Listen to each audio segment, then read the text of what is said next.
నమస్తే. Welcome to Aadan. నమస్తే ముఖేష్ గారు. నమస్తే. ఎగ్జిట్ పోల్స్ ఇచ్చే కన్నా ముందు కొన్ని అంశాలు మనం క్లియర్ చేయాల్సినటువంటి అవసరం ఉంది. తప్పకుండా. సో ప్రధానంగా ఇప్పుడు జరుగుతున్న డిస్కషన్ ఏంటంటే ఈసారి నెల్లూరు జిల్లాలో ఎలాంటి పరిస్థితి ఉంటుంది అనేది ఒక అంచనా. ఎందుకంటే పూర్తిగా మారిపోయిందనో ఇటు, మారలేదని అటు. ఇప్పుడు కడప తర్వాత కళ్ళు మూసుకైనా మనం గెలుస్తామని చెప్పేసి వైసీపీ భావించేటటువంటి జిల్లా ఏదంటే అది ఖచ్చితంగా నెల్లూరే ఒకప్పుడు. ఇప్పుడు పరిస్థితులు మారాయని ఒక పక్క, మారలేదని ఒక పక్క. సో మీ పరిశీలనలో ఏం తేలింది? 100% అయితే నెల్లూరులో పరిస్థితులు అయితే మారినాయని చెప్పాలి. ఎందుకంటే మన నెల్లూరు జిల్లాలో ఉన్న 10 నియోజకవర్గాల్లో ఆల్మోస్ట్ ఒక ప్రీ పోల్తో కన్నా ముందు మార్చిలో కానీ మీరే రిలీజ్ చేశారు మార్చిలో ఒకసారి. అయితే ఎన్నిసార్లు సర్వే చేసిన ఏంటంటే నెల్లూరులో అంటే ప్రీ పోల్లో మనకు వచ్చింది ఏంటంటే 10 నియోజకవర్గాల్లో 6 నియోజకవర్గాలు టీడీపీ గెలిస్తే ఒక 2 నియోజకవర్గం టైట్లో ఉండేది. కానీ ఆఫ్టర్ ఎలక్షన్స్ కూడా నెల్లూరు జిల్లాలో ఒకసారి ఎగ్జిట్ పోల్ తీసుకోవడం జరిగింది. ఎక్కువ శాంపుల్ లేదు, 300 శాంపుల్ తీసుకున్నప్పుడు మనకు క్లియర్గా తెలిసింది ఏంటంటే ప్రీ పోల్లో మన ఇద్దరం కలిసి చేసినప్పుడు ఏంటంటే ఉదయగిరి, కావలి కొంచెం టైట్ అని ఇచ్చాం మీకు గుర్తు. కానీ ఈసారి ఉదయగిరి కూడా వస్తుంది, కావలి కూడా వస్తుంది. అండ్ నెల్లూరు జిల్లాలో చూస్తే ఏంటంటే 2014లో చూస్తే వైఎస్ఆర్సీపీ పార్టీ ఏర్పడిన తర్వాత అక్కడ 10లో 7 నియోజకవర్గం అలా గెలిచారు, 3 నియోజకవర్గాలు. అప్పుడు కూడా జనసేన టీడీపీ పోటీలో 3 నియోజకవర్గాలు టీడీపీ గెలవడం జరిగింది. 2019లో 10 క్లీన్ స్వీప్ చేశారు. కడప తర్వాత వాళ్ళకి బలం ఉన్న జిల్లా అంటారు అక్కడ. నెల్లూరులో కోటంరెడ్డి శ్రీధర్ రెడ్డి, రూరల్ నుంచి కోటంరెడ్డి శ్రీధర్ రెడ్డి గారు వైఎస్ఆర్సీపీ పార్టీ నుంచి బయటకు వచ్చిన తర్వాత రూరల్ నుంచి మళ్ళీ టీడీపీ అభ్యర్థికి పోటీ చేసినారు. ప్రజలు మాత్రం వైఎస్ఆర్సీపీ పార్టీ మీద ఉన్న వ్యతిరేకతతోటి పూర్తి స్థాయిలో ఆహ్వానించారనే చెప్పాలి అక్కడ. ఈసారి అక్కడ గెలిచే అభ్యర్థులు కూడా చిన్న చిన్న మెజార్టీలతో గెలవరు.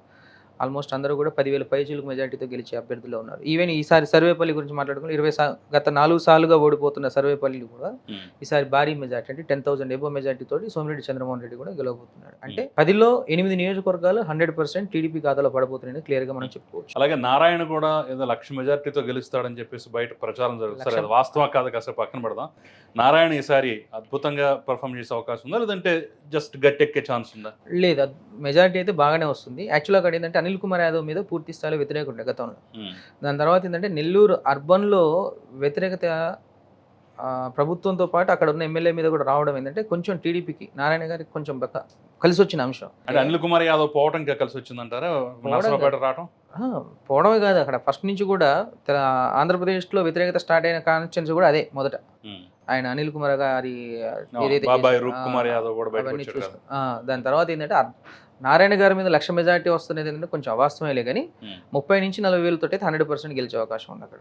ఎందుకంటే 10 to 12% మాకు వచ్చింది లీడ్. 10 to 12% అంటే ఆల్మోస్ట్ 30,000 ప్లస్ ఉంటుంది. అలాగే విపిఆర్ ప్రభావం ఎలా ఉంది? 100% ఉంటుంది. యాక్చువల్గా ఏంటంటే అక్కడ నెల్లూరు ఈ మధ్య ఎవరో చెప్తున్నారు, విజయసాయి రెడ్డి స్వయంగా ఒక మిత్రుడితో మాట్లాడుతున్న సందర్భంలో విపిఆర్ బాగా ఖర్చు పెట్టాడు, నేను ఆ స్థాయిలో ఖర్చు పెట్టలేకపోయానని ఆవేదన వ్యక్తం చేసినట్టుగా నాకు కొంతమంది. ఖర్చు విషయం పక్కన పెడితే కిషోర్ గారు ఆయన అనుకుంటున్నాడు ఖర్చు విషయం పక్కన పెడితే అక్కడ టీడీపీ అభివృద్ధులు ఖర్చు పెట్టినా పెట్టకున్నా ఏంటంటే అక్కడ ప్రభుత్వ పాలన మీద వచ్చిన వ్యతిరేకత తోటి 100% టీడీపీ వల్ల కొట్టేసాడు. మనం ప్రీ పోల్ కాదు, మార్చిలో జరిగిన సర్వేలో మీకు క్లియర్గా చెప్పాం. ఇక్కడ వ్యతిరేకత యాంటీ ఇన్కంబెన్సీ ఎక్కువ ఉంది. ఈ యాంటీ ఇన్కంబెన్సీ వల్ల ఈసారి ఇక్కడ నెల్లూరులో టీడీపీ అభ్యర్థులకు మంచి అనుకూల అంశాలు ఉన్నాయని చెప్పడం జరిగింది. అండ్ విపిఆర్ గారు టీడీపీలోకి రావడం, ఎంపీగా పోటీ చేయడం అనేది అక్కడ ఉన్న 7 అభ్యర్థులకు కూడా పూర్తి స్థాయిలో కలిసి వచ్చింది. మీరన్న ఖర్చు విషయం మరి ఆయన సతీమణి ప్రశాంతి పరిస్థితి 100% గెలుస్తుంది, నో డౌట్. ఎందుకంటే ప్రసన్న కుమార్ రెడ్డి చాలా అవాకులు చవాకులు పేలేడు, దారుణంగా కామెంట్లు చేశారు. అతని మీద పూర్తి స్థాయిలో వ్యతిరేకత ఉంది మొదటి నుంచి. కానీ ఇక్కడ కోవూరు నుంచి ప్రశాంత్ రెడ్డి గారు మంచి మెజార్టీ తోటి 15 నుంచి 20,000 మధ్యలో గెలుస్తున్నారు. సో అసలు ఓవరాల్ గా ఇప్పుడు 10 నియోజకవర్గాల్లో కూటమికి చాలా టఫ్ గా టైట్ గా రాదనుకుందేంటి?